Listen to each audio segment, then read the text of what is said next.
یہ ارشاد فرمائیے گا کہ آپ کا آبائی شہر کون سا ہے اور کس برادری سے آپ تعلق رکھتے ہیں؟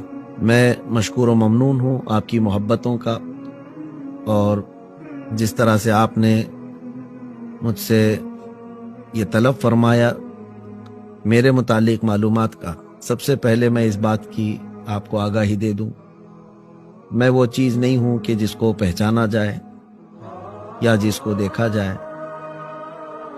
ہماری جو کچھ بھی حیثیت ہے وہ مصطفیٰ کریم صلی اللہ تعالیٰ علیہ وسلم کی نسبت سے ہے۔ اس گلی کا گدا ہوں میں جس میں مانگتے تاجدار پھرتے۔ کیا بات ہے، سبحان اللہ۔ اور پھر میں نے بھی یہ اپنا تعارف اور اپنا انٹروڈکشن اسی سے کرانے کی ہمیشہ کوشش کی ہے جس سے حضرت بیدم وارثی نے کہا تھا، سگے طیبہ سب مجھے کہہ کر کے پکاریں بیدم، واہ واہ واہ۔ یہی رکھی ہو میری پہچان مدینے والے۔ ہماری اصل شناخت تو یہ ہے، باقی جو پرسنل سوالات ہیں انٹرسٹ کے لیے اگر آپ نے سوال کیا یا ناظرین آپ کے چاہتے ہیں تو میں چند باتیں آپ کے سامنے رکھ دیتا ہوں۔ میں ہندوستان کے صوبہ کرناٹک سے تعلق رکھتا ہوں۔ میری پیدائش کرناٹک کا ایک شہر ہے ہبلی، اس کے قریب میں ایک قصبہ ہے تڑس نام سے، وہاں ہماری ولادت ہوئی۔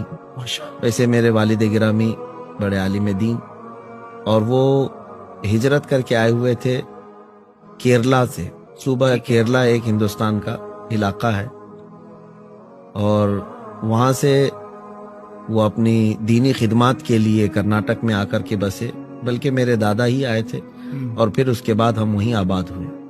اور پھر جہاں تک آپ نے برادری کے متعلق سوال کیا ہے، اس سلسلے میں بھی ہمارا خاندانی وتیرہ یہ رہا ہے۔ میرے والد گرامی اس بات سے ہمیں منع کرتے تھے کہ نسب لوگوں کے پاس ظاہر کر کے اپنی فوقیت بتانا یہ مناسب نہیں۔ کبھی انہوں نے بھی اس چیز کا ہم لوگوں کو حکم بھی نہیں دیا اور نہ ہی اظہار کرتے، لیکن الحمدللہ میرا خاندان سیدنا ابو بکر صدیق رضی اللہ تعالیٰ عنہ سے، ماشاءاللہ، اور الحمدللہ سبحان اللہ، ہمارے خاندان میں ابھی بھی تقریباً 148 علماء موجود ہیں اللہ اکبر، میرے والد گرامی کے خاندان میں۔ تو یہ علماء کا خاندان رہا ہے، اور ہمارا سلسلہ نسب سرکار سیدنا ابو بکر صدیق رضی اللہ تعالیٰ عنہ تک ہے۔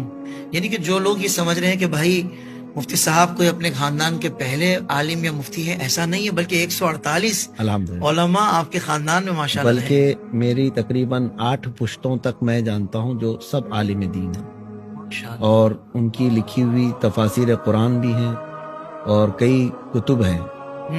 الحمدللہ یہ دینی ماحول کئی صدیوں سے ہمارے گھر رہا ہے۔